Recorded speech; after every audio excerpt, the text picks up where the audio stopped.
The Last Dawn of Eldenvale. The valley of Elidenvale lay under a sky painted in fading gold, the last light of dusk sinking behind the distant mountains.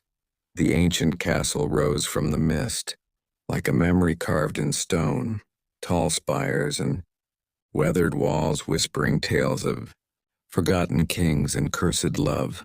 For generations, people of the valley spoke of a curse upon the royal bloodline. Those who love the heart of Elidenvale shall die beneath its dawn. No one truly believed it, until fate brought two souls together.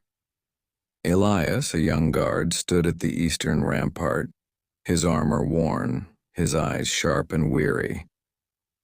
He was born of common blood, a blacksmith's son, yet his courage had earned him a place among the castle sentinels. He loved the silence of dawn, the mist rolling from the hills, the cold wind that carried the scent of pine and rain. That morning, a sound broke the stillness, soft harp notes drifting from the royal garden. He turned, drawn as if by a spell.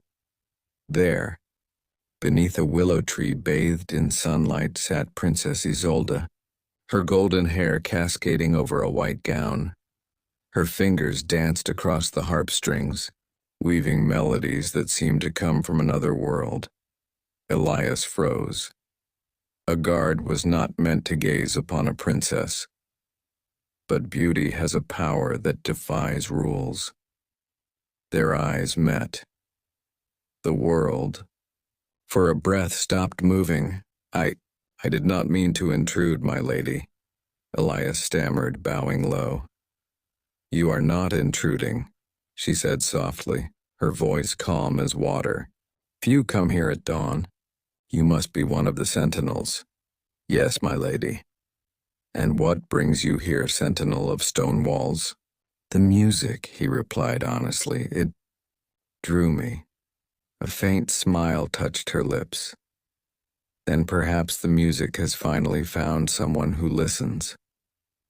That moment, short, fragile but unforgettable, would change both their lives. Days passed. Each morning, Elias found himself near the gardens again. He never dared to speak, yet Isolde would often play when he was near.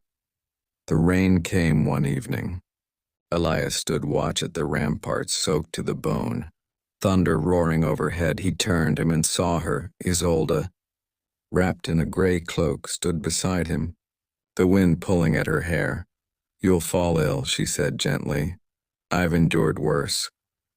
"Still," she said, stepping closer, "no one should face the storm alone." Before he could protest, she placed her cloak upon his shoulders. Their hands brushed. Lightning split the sky, and the world trembled. Rumors spread in the castle like wildfire, whispers of the princess who smiled too often at a guard. The king, stern and old, dismissed it as gossip, but others watched. The court priest, the captain of the guard, the lady-in-waiting whose loyalty had long since rotted.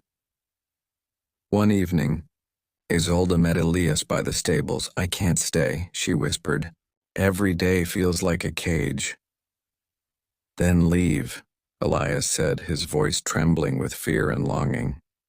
"Leave with me. I'll take you beyond the forest, to where the sea meets the cliffs." She looked at him, the fire of rebellion in her eyes. "Would you truly abandon all this for me?"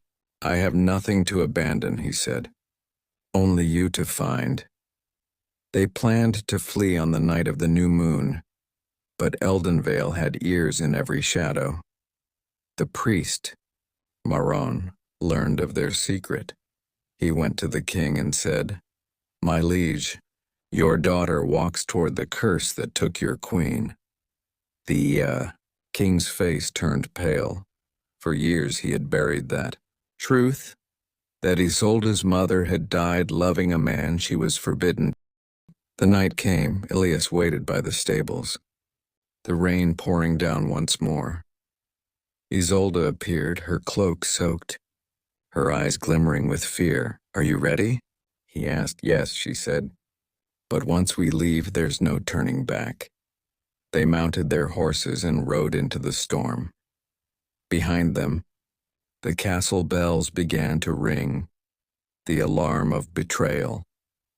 Through the forest of Morwen they fled, branches whipping their faces, thunder chasing their every step. Elias led the way, his sword drawn. The trees seemed alive, whispering warnings in the wind. At dawn, they reached the Lake of Veils, a silver mirror surrounded by fog. There, exhausted, they stopped. Isolde turned to him. "Do you think love is stronger than curses?" He smiled faintly. "I think love is the curse." She kissed him then, her first and last kiss under the dying stars. But the sound of hooves echoed from behind. The king's men had found them. "Elias of the Vale," shouted Captain Roderick, his voice sharp as steel. "Surrender the princess." Elias stood firm, sword drawn, the mist swirling around him like ghosts. "She came of her own will," he said. "She is the king's blood." "She is human," Elias replied, "and her heart is her own."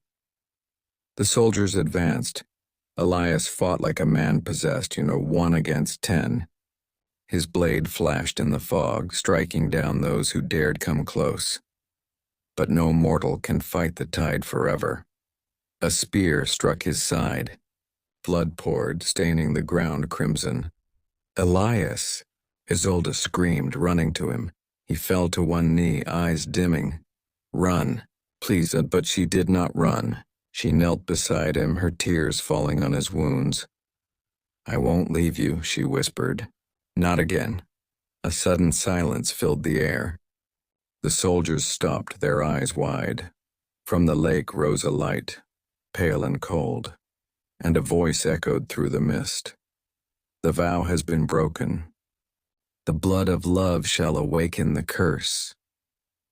The earth trembled, the waters of the lake turned black, and before their eyes, the mist twisted into shadows, shapes of those long dead, whispering ancient sorrow. The soldiers fled in terror. Only Elias and Isolde remained. He reached for her hand. "I told you, love is the curse." "And I told you," she said, tears streaming, "love is the only truth." She pressed her lips to his forehead, and as dawn broke, the curse claimed them both. The next morning, villagers found the lake calm and still. 2 figures lay by the shore, a young man and woman, their hands entwined, faces peaceful as if merely asleep.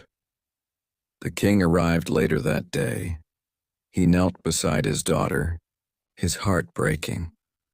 "Forgive me," he whispered, though she could not hear. "Forgive a father who feared love more than loss." He ordered the place sealed. No one would speak of it again.